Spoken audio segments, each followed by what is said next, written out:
Good morning friends, welcome to my YouTube channel advocate Amit Kumar Gupta.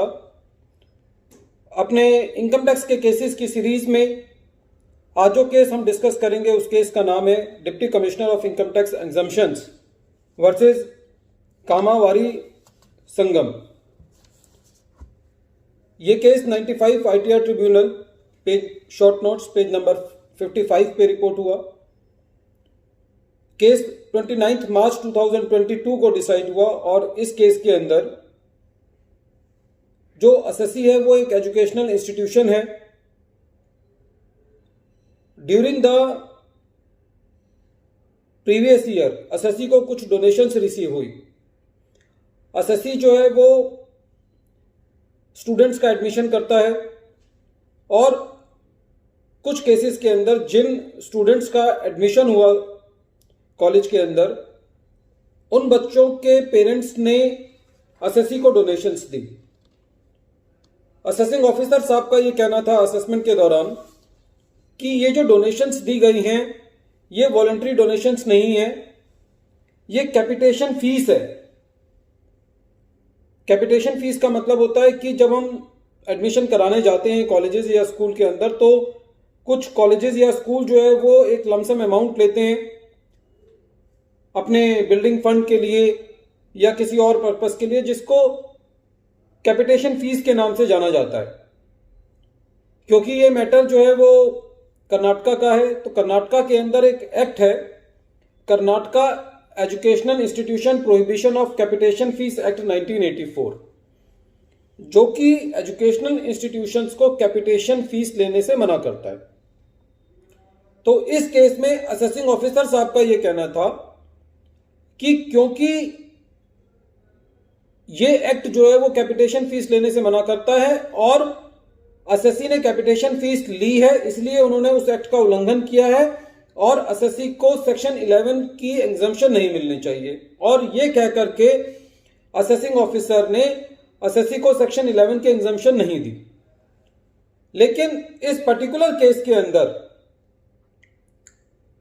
जो assessing officer था उसका कहना यह था कि क्योंकि ये उन्हीं बच्चों से रिलेटेड है जो बच्चे स्कूल में पढ़ रहे हैं, उनके पेरेंट्स ने दी है, तो असेसिंग ऑफिसर का ये एलिगेशन था कि ये सेम कैसे है, तो ये कोरिलेट हो रहा है। असेसिंग ऑफिसर साहब का कहना यह था।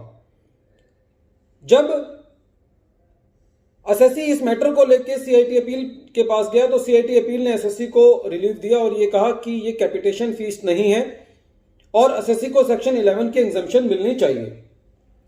डिपार्टमेंट जो है वो सीआईटी अपील के ऑर्डर के अगेंस्ट जो है वो आईटीएटी गया और आईटीएटी की जो ऑब्जर्वेशन थी वो ये थी कि असेसिंग ऑफिसर का ये कहना है कि Karnataka educational institution prohibition of capitation fees act के अंदर कैपिटेशन फीस लेना अलाउ नहीं है और असेसिंग ऑफिसर ये कह रहा है कि साहब आपने कैपिटेशन फीस ली है। तो आईटीएटी ने यह कहा कि कहीं पे भी असेसिंग ऑफिसर खाली अपनी एलिगेशन के अलावा कोई रिकॉर्ड पर कोई ऐसी चीज नहीं ला पाया जिससे यह साबित होता हो कि एसएससी ने ये कैपिटेशन फीस ली है। खाली एलिगेशन लगाने से नहीं होगा।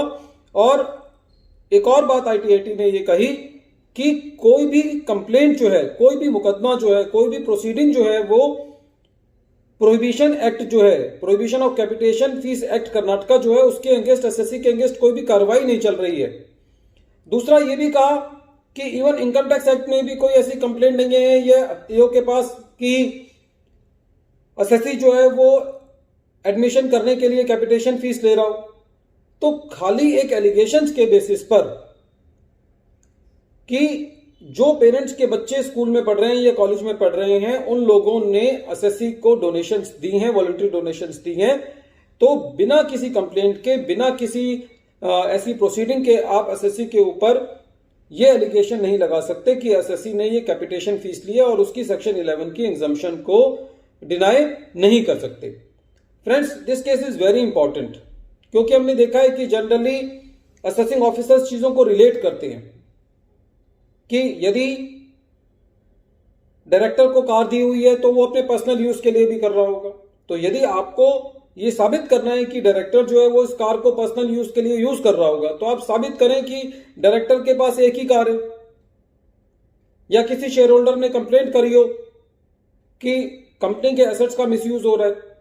तो इसी तरीके से इस केस के अंदर भी खाली एलिगेशन लगाने से बात नहीं बनेगी, क्योंकि प्रेजेंट केस के अंदर जिस एक्ट का हवाला असेसिंग ऑफिसर ने दिया, Karnataka educational institution prohibition of capitation fees act का, कि इस एक्ट के अंदर कैपिटेशन फीस लेने की मनाही है, तो कहीं पे भी उस एक्ट के अंदर एसएससी के अगेंस्ट कोई भी प्रोसीडिंग नहीं चल रही, आपके पास कोई कंप्लेंट नहीं है, तो accept the allegation of the assessing officer, there is no evidence on the file that the capitation fees has been received by the assessee.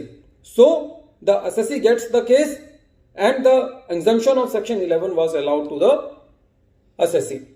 Friends, at the end of this video, I want to say that we are attaching the copy of the judgment in the description. So before taking any decision on this video or applying the contents of this video in your case, read full judgment. It is only my personal view, it is not the view of my firm. So we are making this video only for the educational purposes. We are not making this video for any professional motive. And I appeal to you that if you wish to receive the future notifications of my coming videos, then you can press the bell icon and subscribe my channel. Thank you, friends.